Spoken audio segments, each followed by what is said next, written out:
launch control.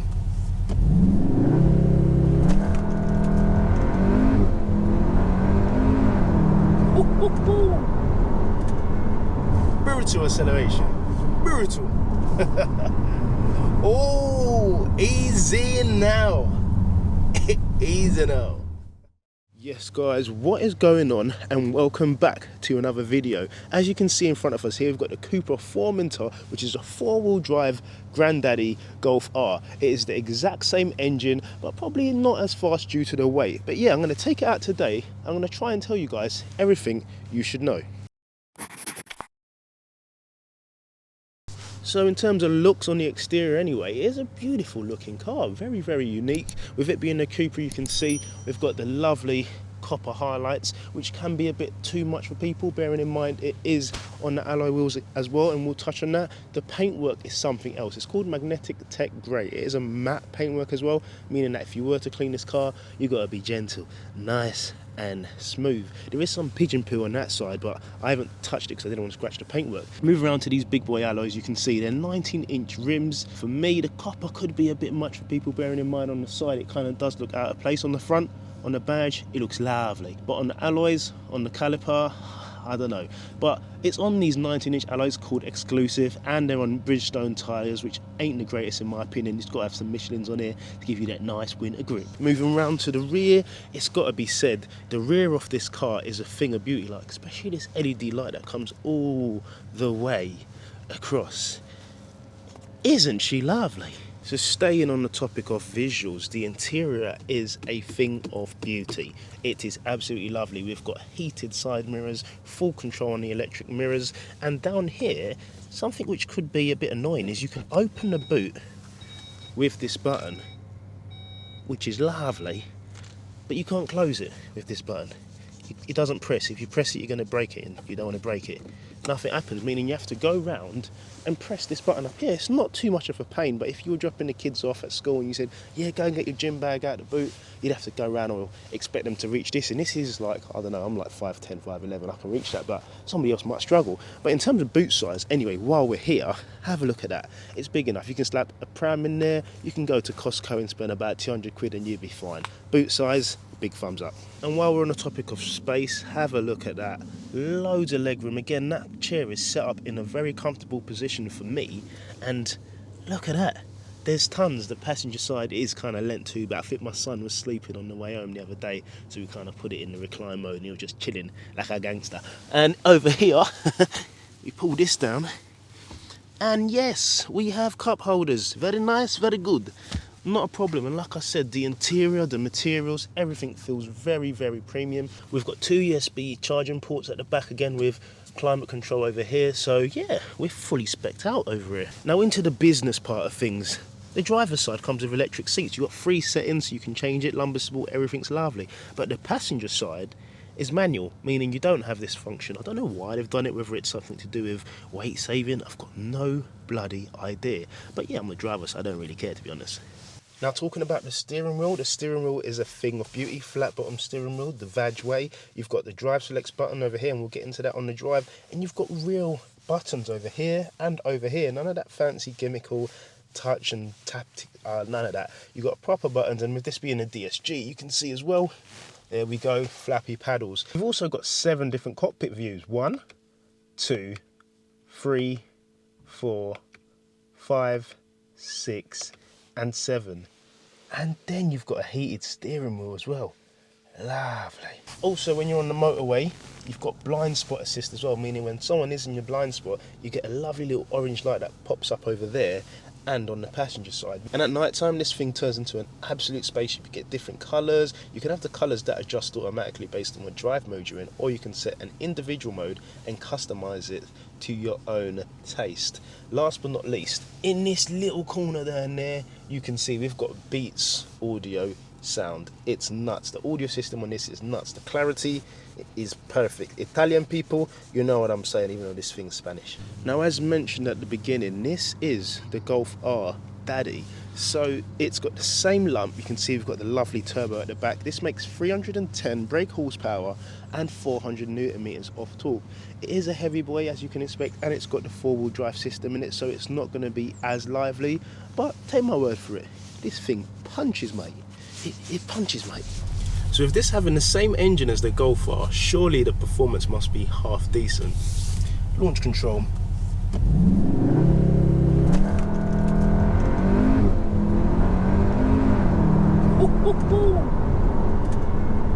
Brutal acceleration, brutal.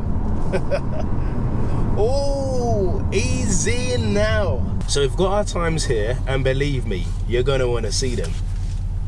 2.02, 0 to 30, and 0 to 60, 4.58. Those are some serious times, my friend. Serious times ahead.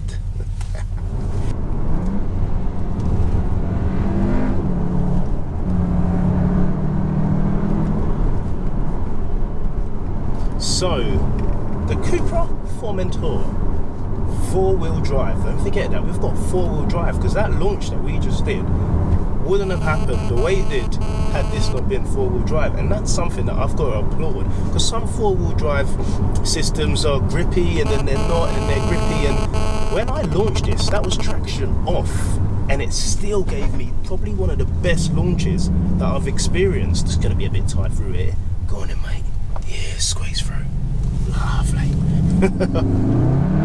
So the four-wheel drive again, just powering out of any sort of corner or any sort of standstill, and it does it with no fuss. Traction control is back on now, but I've yet to see the traction control light flash, even though I'm giving it more than 30%, 50% throttle, which means the tyres are half decent. And I did knock them Bridgestones, they're not PS4s, and maybe I'm a Michelin fanboy, but this car grips and goes like anyone's business. It does the job really, really well. Some systems, like I said, do tend to work well and sometimes have iffy moments, but all the time I've spent with this car, both cruising and proper giving it some, it saved me. It saved me quite a few times, my friends.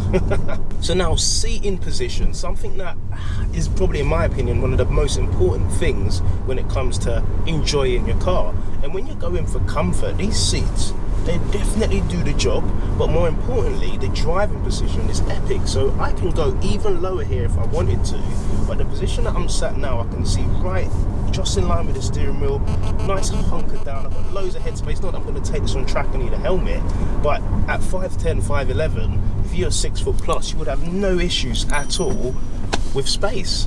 Seating position is epic, and you also have 3 different positions down here if 3 different people drove your car. So one for you, one for your wife, and obviously one for the person that decides to steal your car.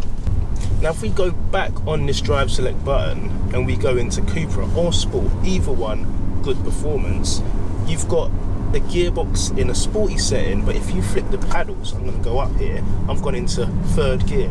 Now if I keep my foot flat down, it does a kick down into 2nd, and it's an instantaneous shift. Instantaneous, meaning with this being the famous DSG, dual clutch, whatever you want to call it, it's always going to be rapid. You still get a little fart, which I believe does come through the speakers, which again, I'm kind of used to now with all of these modern cars having the sound laws and all the regs and non-stop terms and conditions of building a car. The gearbox cannot be faulted.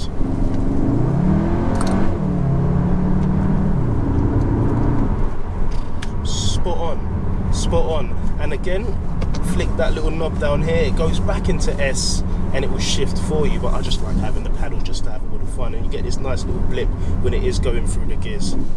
Oh, lovely. Now something that I'm not sure you're aware of is that this car has got adaptive suspension, so it's something called DCC, Dynamic Chassis Control, meaning if I flick the drive select button again and I go into comfort, softens everything really nicely, and you're on Cupra Airlines, going to Hawaii, sipping a nice Mai Tai, is that what the drink's called? I'm not sure. But yeah, you get what I'm saying. Steering wheel goes very light, everything's really, really smooth. Press that button again, we go into sport, firms it up, Again, not too firm for these sort of roads, but you do feel more off the road, and the steering gets a bit heavier. We go into Cupra and it's like, okay, now I'm going to give you the bass. We get more of the ASD, and the suspension goes again slightly firmer, but nothing too silly. What really happens more than anything is the throttle response. A little blip of it and it just gives you loads more boost. You get some fake crackles, which I don't really mind, again, like I said. But yeah, this car, in terms of chassis, it's very controllable. And again, if I had this car, if I was going to get this car, I would have to go for the dynamic chassis control, which is the adaptive dampers. It's a must. Now, on the subject of brakes, we did touch on them. Sure, they might not be everyone's cup of tea based on colour, but I'm sure you could probably give them a lick of paint if you really wanted to change them. But if you're going to get a car like this, you're kind of sold into the Cupra band. If you're going to get a car like this, you're kind of sold into the Cupra band. But if you were going to, oh Lord, can I not say it? But if you were going to get a car like this, you're probably already sold into the Cupra brand, meaning you're used to the lovely drive, the lovely interior, but more importantly, the brakes. Because when I press this brake, so we're doing 50 here in the 60, and now I'm just going to give it a tiny bit of brake so I can make this bend, and it's just, yeah, my brain just squished. Meaning you have full confidence in sending this car, knowing full well that when you do need to stand on the brakes, they're going to stop you. Again, little dab round here, it just rolls. 4-wheel drive, loads of confidence in these conditions. And again, we've got a sign saying reduce speed, so we're going to go into a 40 already. I'm obviously doing 39, and we're on the brakes, boom. Not even 30% pressure. The brakes, you can stand on them and you are guaranteed to stop. Obviously, this depends on how you're driving, but if we're talking about the brakes of the car and how the braking system feels, it's spot on. It's absolutely spot on. I cannot find a fault yet with this car, but we will try and find one. So Tim, what would you do if you own this car? So if I own this car, the paintwork, I'd probably choose a different paintwork. Again, I like cleaning the car, I like cleaning cars in general. The tech paint can get a bit scary, because I have heard some people in the past that have got matte paint on their cars and they're trying to get it ceramic or this and that, and they've run into problems. So I'd probably just go for something a bit more standard. You wouldn't think it's as heavy as it is. Sure, the ASD makes you probably sound a lot faster than it's probably going, because it's got the active sound design, but I really like this. I would say the only thing I've noticed that MPG wise, it doesn't do very well. This is a 2-litre turbo, so it's not gonna be as efficient, and on top of that, it's a heavy old boy. You'd normally find cars with this shape in a diesel variant.